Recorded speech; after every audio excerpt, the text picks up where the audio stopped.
Okay, gold day po sa inyo lahat. Ako po si Sedwin Nax, ang founder ng 7 Fly High.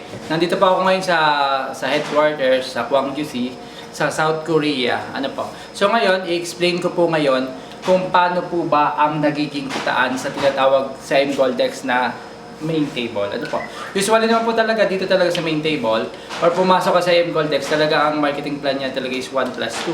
So, ibig sabihin, kailangan pag pumasok kayo, dapat may matarget kayo na dalawa. At kung iisipin nyo po siya, kung sa matatarget nyo, pagpasok nyo po na dalawa, isang bilis po ng pagbagsak niyan. Lahat ng tao, mag-invite sila ng tigda dalawa lang, so bibilis po yung takbo. So ngayon, ano po tayo ngayon ng start ng marketing plan. Ito po yung pinakang tinatawag na main table sa Goldex. Ito po, for example, ako po si Sedwin. Ako po yung pinaka-8-seaters. Ano po? So may tinatawag dito. Ito po ilagay ko dito is number. Pero ito pong number is so kumokonekta sa tao po. For example, ito po yung pangalan ng tao. Si 1, si 2, saka si 3. Tapos yung sa kabila naman, pangalan din po ito ng tao. Si A, si B, si C. Opo. Okay, malinaw po. Ano po? Ibig sabihin po, nilagyan ko lang siya ng ganyan para mas mabilis siyang maintindihan. Pero ito po ay kumakatawan po sa pangalan ng tao. So ngayon po, nung pumasok dito po sa table, kailangan pong mapuno yung 8 slot na nasa taas. So ngayon, si B, kailangan niyang makapag-invite din siya. Nung pumasok siya dito, bumaba yung table and then naghahanap siya ng invite niya. So wala pa siyang na-invite, naka-invite lang po siya ng isa. So naka-invite si B ng isa, si A, B, C, D. Sumunod naman po na na-invite ni B, wala pa siya kulang, tinulungan po siya ni Sedwin na makapag-invite, A, B, C, D, E. Nagkameron na rin ng 2 tao. Pero kahit si Sedwin po ang nag-invite sa kanya, hindi po pwedeng siya yung maging sponsor. Kasi may level po kasi yan.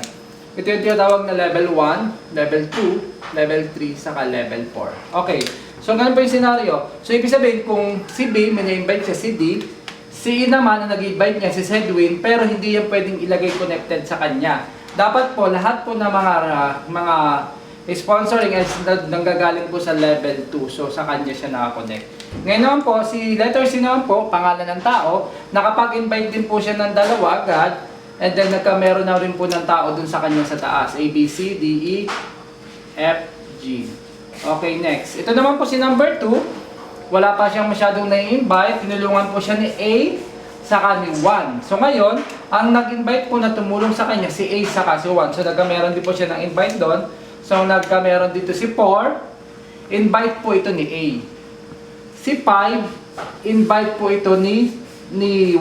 So, ngayon, imbis na ganun po sponsoring sa kanila, hindi po pwede yun. Lagi pong nasa level 2. Yan po ang tinatawag na teamwork, tulungan po sa isang team. Ano po? Sumunod po si 3, dahil dadalawa na lang, mas mabilis maibenta. Ang nangyari po doon, nakapag-invite ka agad siya at nagkameron din siya doon tao. So, ngayon dito po si 6, saka si 7. So, ano po nangyari? Sa nangyari pong ganung senaryo, ay napuno po yung 8 slots sa taas.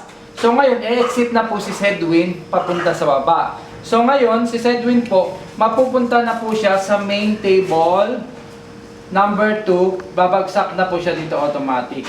So ngayon po, pag kayo po ay exit dito, may 4 po kayong ginagawa namin pagpipilian. Pwede po, pag umexit po kayo dyan, magka-countdown po yun ng 14 days. Ano po, bago nyo makuha yung inyong reward. 14 days. Ano po? So sa 14 days po na reward na yun, makukuha nyo, mamimili po kayo kung anong gusto nyo. Pwede po kayong kumuha ng cash simula sa Goldex. Papunta po sa online, papunta sa inyo yung pera. Yun po yung una. So pwede naman pangalawa, pwede rin po yung gold. Ipadala mismo papunta sa inyo. Or pangatlo naman po, pwede po yung gold coupon. Kasi po, pag umexit po kayo dyan, may lumalabas po dyan na 5 coupons. So, yung 5 coupons po nun, naghahalaga po yun sa Pilipinas. Sa Pilipinas po is uniform price. Ano po? Ibig sabihin, pag uniform price, pare-parehas po kami. Naghahalaga po siya ng 36,500. Uniform price. So, 5 coupons po yun, di times po natin siya sa 5. Times 5, total is 182,500 pesos. Yan po yung total na matatanggap nyong award. Ano po? So, uniform price. So, ang nangyari po doon, pag umexit na po si Sedwin at napuno po ito, ang mangyayari, si Sedwin po ay napapunta na sa table 2. Yung table po 2 na tinatawag na to, so bago po natin pag-usapan yung sa table 2, tingnan po natin kung ano nangyari na po sa table na to pag umexit po si Sedwin. Ang mangyayari po sa table na yan, mag-i-split na po yung table. Tapos ang mangyayari po, ito na po ang itsura ng table niya. Ito na po si 1, siya na po ang sunod na exeter, si 2, si 3, 4, 5, 6, 7. And then sa kabila naman po table, kasi nag-split siya, naghati, ito naman si A, si B, si C, D, E, F, G. Tatanda, ulitin ko lang po ito pong A, B, C, D, F, G is pangalan ng tao. Ito 1, 2, 3, 4, 5, 6, 7 pangalan din po ng tao. Ginawa ko lang pong ganyan para mas mabilis po nating maintindihan. So, ang nangyari po, ang gagawin po dyan, to sa level, nung bumaba po si Sedwin na papunta din siya sa table 2, nag-split na po yung table. Pag nag-split po ng table, same procedure po ulit ang gagawin. Pagtutulungan po ng mga nasa table na magkakuha po ulit na sila ng recruitment ng tigwa 8 para maka-exit ulit. Same procedure din, kailangan din punuin po ito.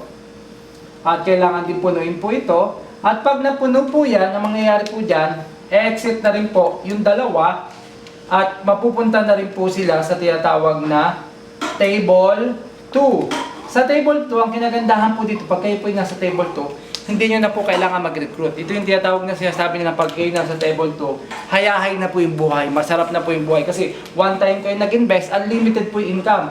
So dito po, maghihintay na lang po kayo. Hindi nyo na po kailangan tulagin ng tao. Kasi po, autofill po ito. Kumbaga, yung company na po ang mismo maglalagay nyo ng tao, galing po sa iba't ibang mga table, hindi po lang po sa team ng 7 Fly High. Ano po? So tulungan po yan. So ang nangyari po dyan, pag hanggang mapuno po ito, pero kung kayo po yung may mga recruitment at marami din kayong mga kaibigan, tulungan po natin itong table 1. Kasi po yung pagbilis ng table 1 is pagbilis din po ng table 2 nyo. So kung may mga recruit po kayo, ilagay nyo lang po sa table 1, and then para makatulong, yun po ang magtutulak sa inyo. So ang scenario po, so ang nangyari, hanggang sa bumaba na rin po ng bumaba yung table, marami pong nagtulungan na pupunta dyan. So hanggang umabot na dito si Sedwin, at pag-abot ni Sedwin dito hanggang sa napuno, ay i-exit na ulit po si Sedwin dito. At tatanggap na naman po ulit siya ng automatic po na 182,500. So 182,500, ang gagawin po yun is 5 coupons po yun. So ang mangyayari po, automatic na po yun na magdideduct. Imbes na 5 coupons po, hindi na po siya 182,500. I-minus lang po natin yung 36,500 sa 182,500. Yun po yung magiging award nyo po dito. So ibig sabihin, 4 coupons na lang po ang pwedeng makuha po dito.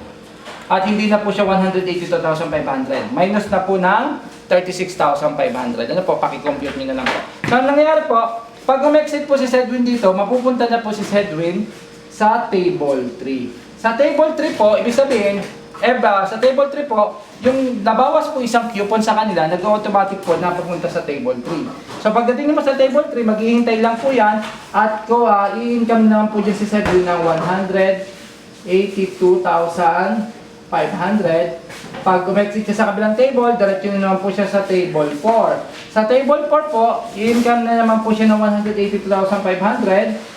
And then sa income po niya dyan, magbabawas na naman po na isang coupon. So, para po i-entry po ito sa table 5. So, pagdating nyo po sa table 5, waiting na lang naman po yan. So, tatanggap ka na naman dyan pag na-umexit ka dyan sa 182,500. Tapos, diretso ka na naman sa table 6. Pag umexit ka na naman dyan, tanggap ka na naman ng 182,500. Yan po yung income dyan. So, ngayon, ang mangyayari po dyan, every 2 tables po, nagbabawas po siya ng automatic na coupon. So, every 2 tables, may pang-entry na isa. Every 2 tables, may pang-entry na isa. Every 2 tables, may pang-entry na isa. Dire-diretso na po yan. Kaya sabi ko po sa inyo, one time investment or one time na entry, unlimited po yung pinakang inyong income. So akala ko po, do sa akin pong experience, nung nagsisimula ko, akala ko po ganun yung mangyayari, marami pa pong table. Yung po pala, wala po palang ganito. Ang akala ko lang po is ganyan. So ang maganda pong senaryo, mas maganda pa na nangyari, nung umexit po si Sedwin, ang nangyari po, umiikot lang po pala siya dito sa taas. So nandito na ulit si Sedwin. Ang nangyari po doon, si Sedwin is table 3, ang kasama niya po is mga table 2. Ang kinagandahan po nun, pagkatapos po maitulak si Sedwin at siyang umexit, si Sedwin naman po ang aakyat dun sa taas at siya naman po ang magtutulak sa atin. Pero yun po, isang table lang po, one cycle lang po siya, pero yung table po is nag-i-split din po dito. Ano po? Pero dito sila magkakasama-sama. So laging sumusunod, kahit saan kayo pumunta, yung susunod po sa inyo, susunod din po yan sa inyo sa table. Yun po yung kinagandahan ng income nito. Kung ibig sabihin yung income nito, one time lang po tayo nag-invest or nag-entry, pero yung income po natin is unlimited. Dire-diretso po yung kitaan. So ito po yung mga karamihan pong katanungan nila. Sabi nila, Sir Sedwin, baka naman po, kasi napansin ko sa kanya, ang laki sir ng kinikita, baka naman sa ngayon lang yan malaki. Baka naman pagdating ng panahon, mabangkrut din yung company. So ang tanong doon, ang company po ba na Goldx is stable? Or tatagal po ba ito kung gaano katagal po ang pwedeng mangyari ito? Kasi baka sa una lang may babayad, tapos ulit wala na maibayad kasi sa laki ng pera. So yun po yung tanong. So ngayon po, ito po yung magiging kasagutan natin. Ang gagawin po, kukumputin po natin kung ang company po is pwedeng malugi or hindi. So ngayon po, ang gagawin po natin dito, computin po natin yung 8 nagbayad kay Goldex. So ngayon, may nagbayad kay Goldex na 8. So, ang isa po niyan is 36,500. Uniform price sa Pilipinas. Ano po? So yung 36,500 nagbayad kay Goldex, may nagbayad po dyan na 8 tao. So 36,500 times 8, magkano po ang suma total nun? 36,500 times 8 po, ang mangyayari po niyan is, pa-compute po natin 36,500.